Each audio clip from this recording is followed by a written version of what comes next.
breach. I ask that the Congress declare that since the unprovoked and dastardly attack by Japan on Sunday, December 7th, 1941, a state of war has existed.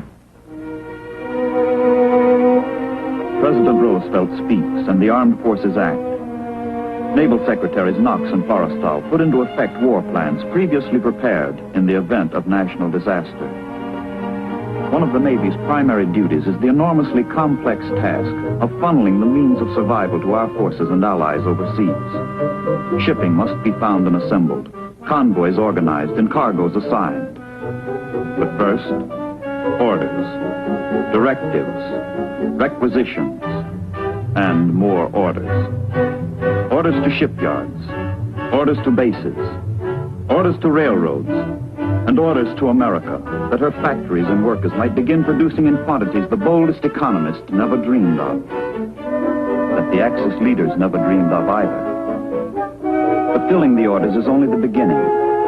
The products must be sent soonest, where they will count most.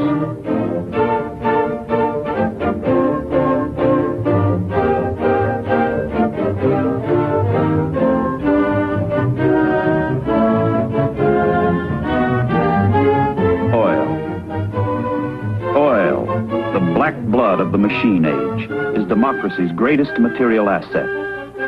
Without it, she is defenseless. Without it, defeat is certain. From a port in the Gulf of Mexico, a tanker sets out on her long voyage to England. But first she heads for New York, traveling along well-defined coastal convoy routes made necessary by daring German submarines now operating off the very shores of the United States. From time to time, more ships are fed into the convoys that passes key ports. Life on the tanker has none of the glamour of the grander ships. But unless the merchant sailors get their cargo across the ocean, the battleships will be useless.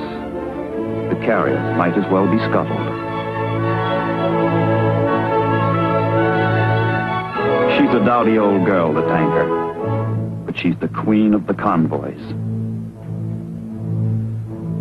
Coastal convoys are organized into an interlocking system that operates like a railroad network. Ships are shuttled back and forth under maximum protection of local escort vessels and air cover from strategically located land bases.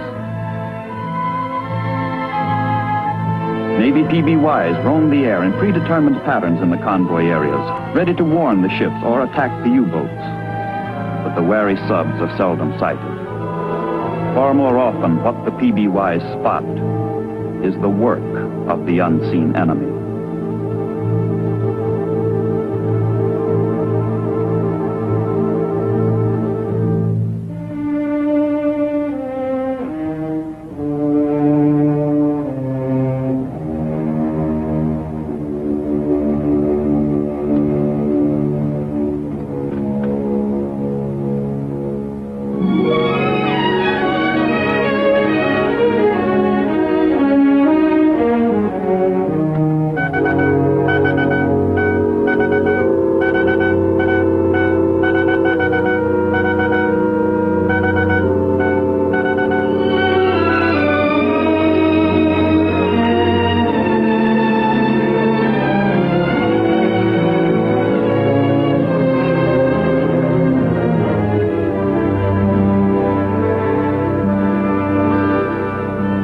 Sometimes the enemy leaves a trace, or what looks like a trace, an oil slick.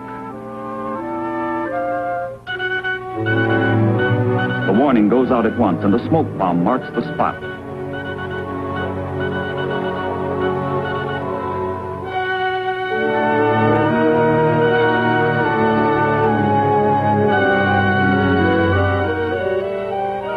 An escort picks up the PBY's alert. General quarters sound. Search for the enemy is on.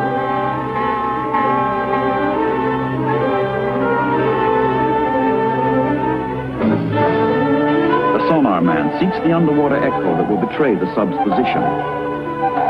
No response.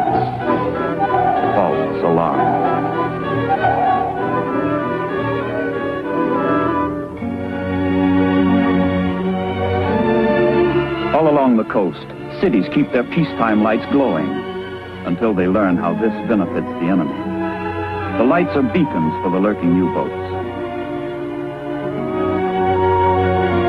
Offshore, enemy eyes are patiently peeled, waiting for a silhouette, a target.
Deck guns are in order.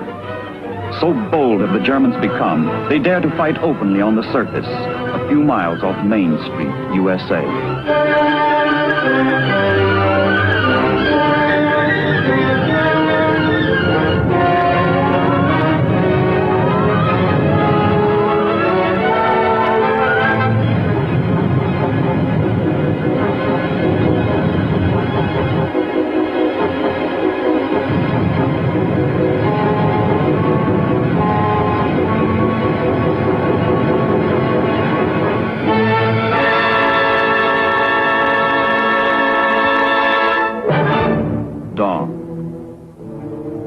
The survivors have gone. The killers have fled.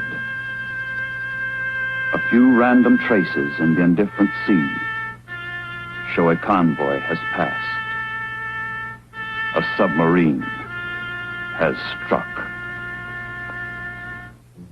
The first leg of the voyage is almost over. New York, into whose harbor pours the wealth of North and South America, offers a temporary haven. Here the Gulf port tankers rest, waiting to be reassembled with other ships into a transatlantic convoy designated HX-0. Ships fill their empty holds with waiting cargo, stuffing them to the bursting point. Getting these supplies to their destination safely will be a dominating factor throughout the war. This is what the Battle of the Atlantic is all about.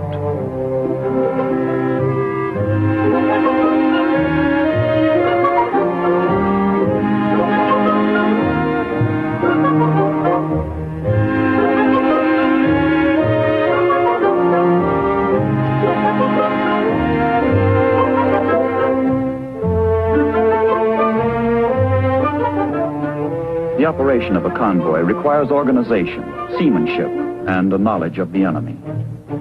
Merchant captains and escort commanders get last-minute instructions from the convoy commodore and intelligence officers. Some of these men will not live through the ordeal ahead. For all of them, it's only a step or two from the conference table into battle. A battle that will begin as soon as their ships put to sea.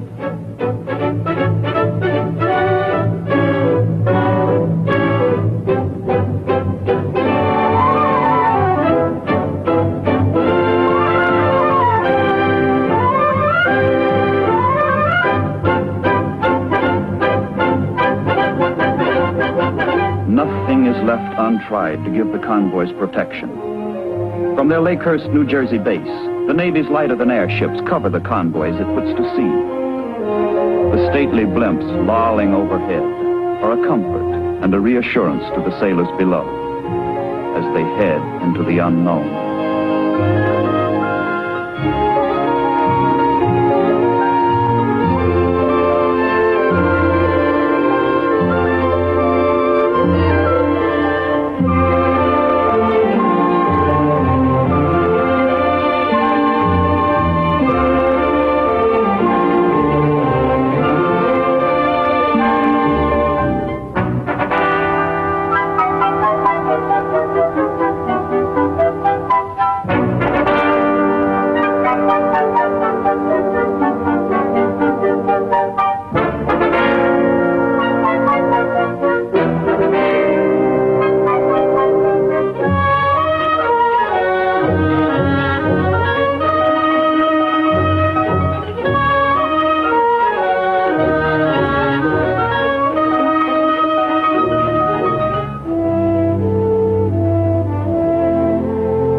convoy's 50 or 60 ships, scattered across 30 miles of ocean, must be kept under constant, coordinated control.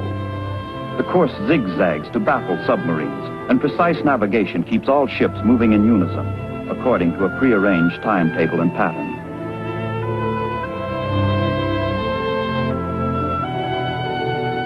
Meanwhile, the escorts act as watchdogs, with the aid of all the intricate new devices that science has added to war at sea. But there are not yet enough of them, leaving dangerous holes in the ring of protection around the convoy.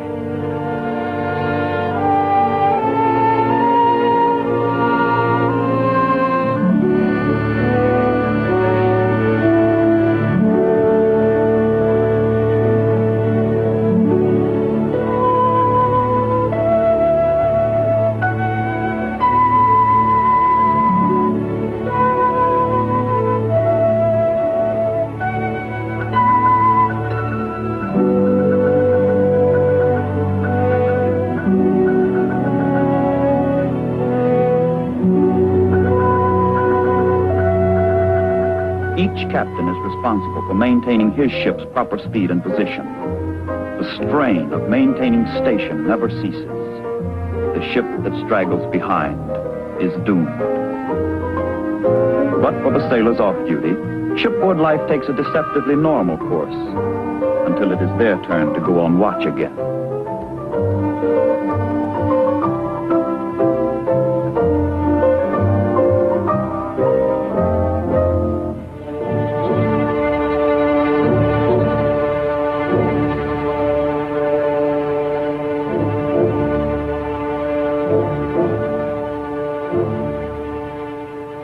Convoy HX-0 is still a long way from England. As it heads into the perilous open spaces of the North Atlantic, the Royal Canadian Air Force furnishes coverage from bases in Newfoundland. Submarines can neither surface nor attack as long as aircraft are overhead. But there are still vast stretches of the ocean over which no air umbrella can be spread.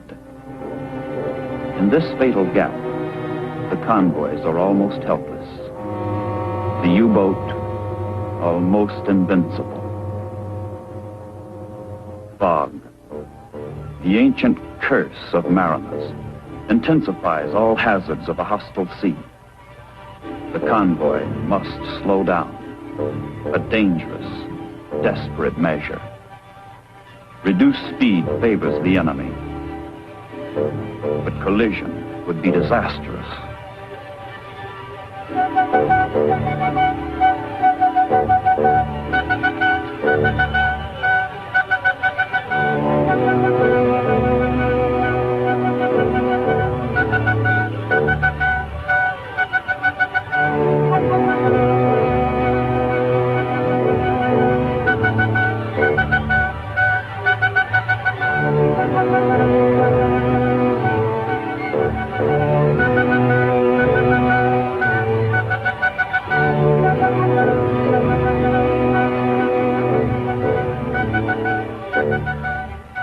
The men in the convoy, nerves raw and weary to the point of exhaustion, strain their eyes, their brains, their faith, but to no avail.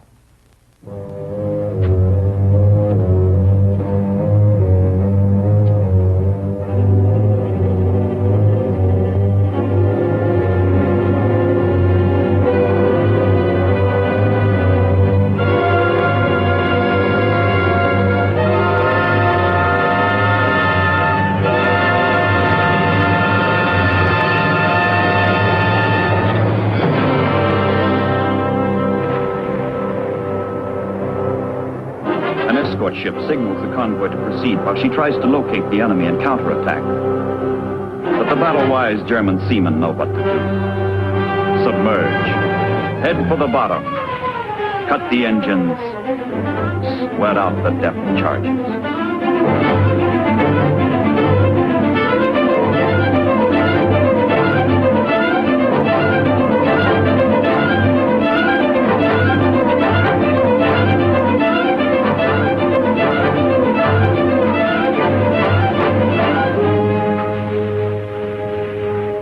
Tactics work.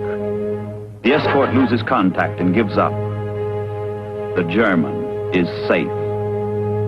Safe to kill again. The submarine's eyes and ears have no difficulty in locating a hapless straggler that lost its convoy station in the fog. Surface. Why waste the torpedo?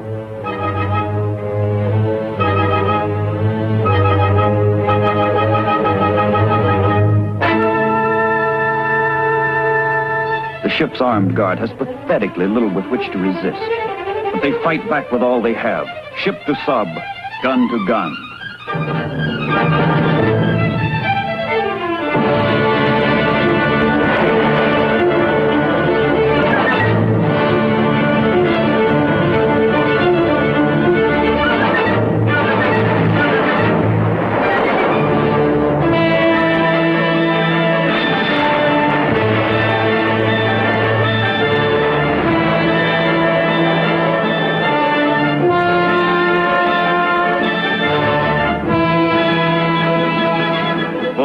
Ahead. The hunt is still on.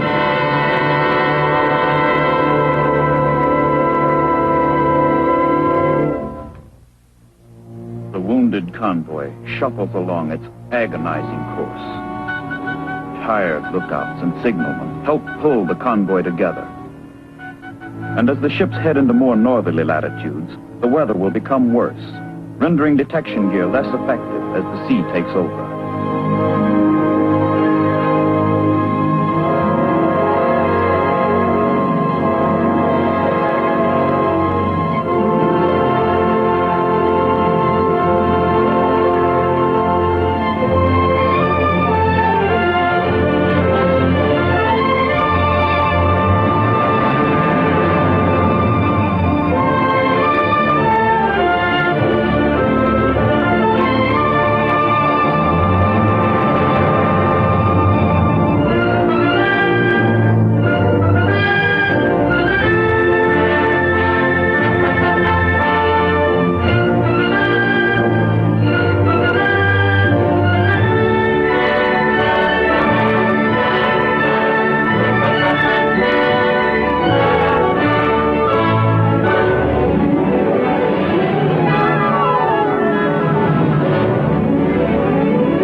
Calm seas are welcomed by all hands.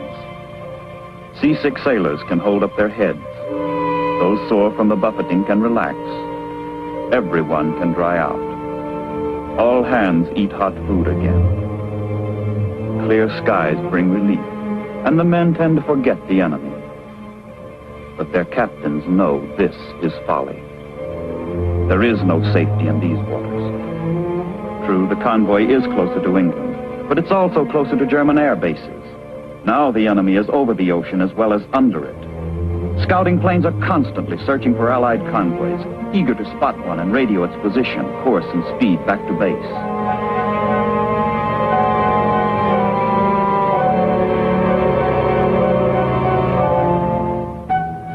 Instantaneously, efficiently, the message is decoded at U-boat headquarters on the French coast, where the convoy's position is plotted. Admiral Dönitz, master of the Nazi submarines, devises plans for a major attack by U-boats in the area. He reckons their positions in relation to the convoy and organizes them into a wolf pack. In a matter of minutes, the submarines have top-secret orders to rendezvous and proceed to a designated spot in the path of the convoy.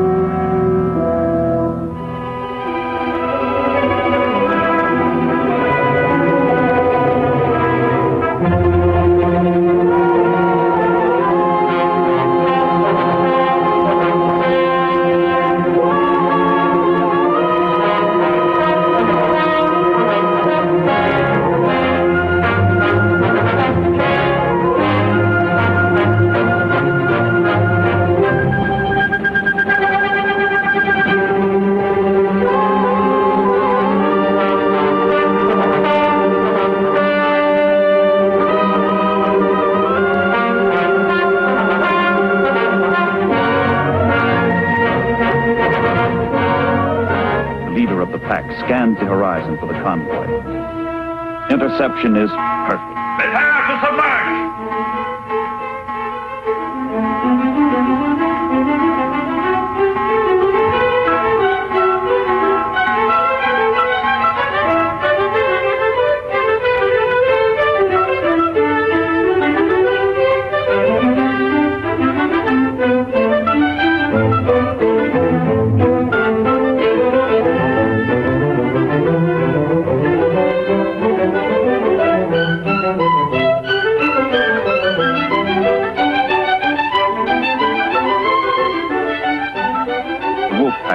Around the convoy, giving each skipper his own share of the spoils. No ship is safe.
The battle is over. The ships are sunk. The men are dead. Surviving ships have not much further to go. The long voyage is almost over. England, grim England, to these sailors means victory.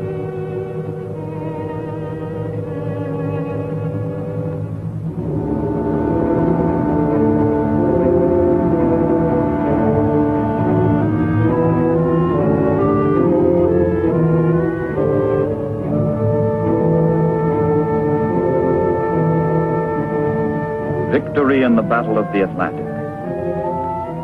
The men, some of them. The ships, some of them. The supplies, some of them get through. Get through to bring final victory a little nearer.